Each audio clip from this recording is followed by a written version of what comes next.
ఎవరు రాజైనా వాళ్ళని క్షత్రియుల కేటగిరీ కింద వేయడం.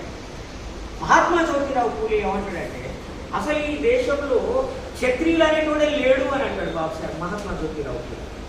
ఆర్యులకి అనార్యులకి మధ్యన ఈ దేశంలో యుద్ధం జరిగింది. ఆర్యులు బ్రాహ్మణులు ఈ దేశంలోకి వచ్చారు.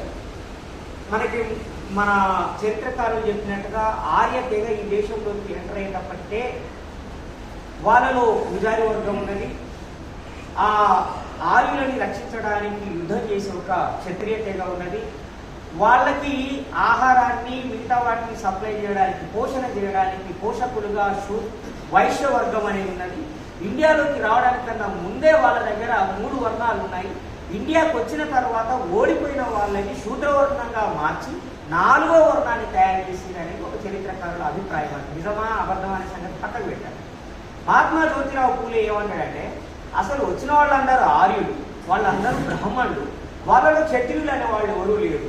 నిజంగా క్షత్రియులు ఎవరు ఉన్నారు అని అంటే అది ఈ దేశం మూలవాసులే అని అంటాడు మహాత్మా జ్యోతిరావు పూలే.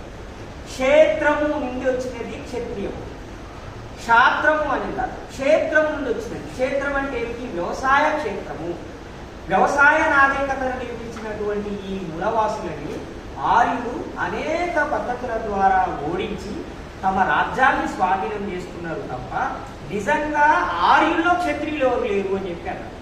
బాబాసాహెబ్ అంబేద్కర్ దానికి కొనసాగింపుగా ఏమన్నాడంటే నందుల నుంచి మొదలుకుంటే మనకి మొన్న పరిపాలించిన రెడ్డి రాజుల వరకు పాలకులందరూ శూద్రులే, క్షత్రియులు ఎవరు లేరు అన్నారు. ఒక శుంగ డైనాసిటీ తప్ప, శుంగ రాజ్యము తప్ప మిగతా అన్ని రాజ్యాలు శూద్ర రాజ్యాలే. గుప్త రాజ్యము కూడా అది శూద్ర రాజ్యమా, నిజంగానే అది వైశ్యులు నిర్మించిన రాజ్యం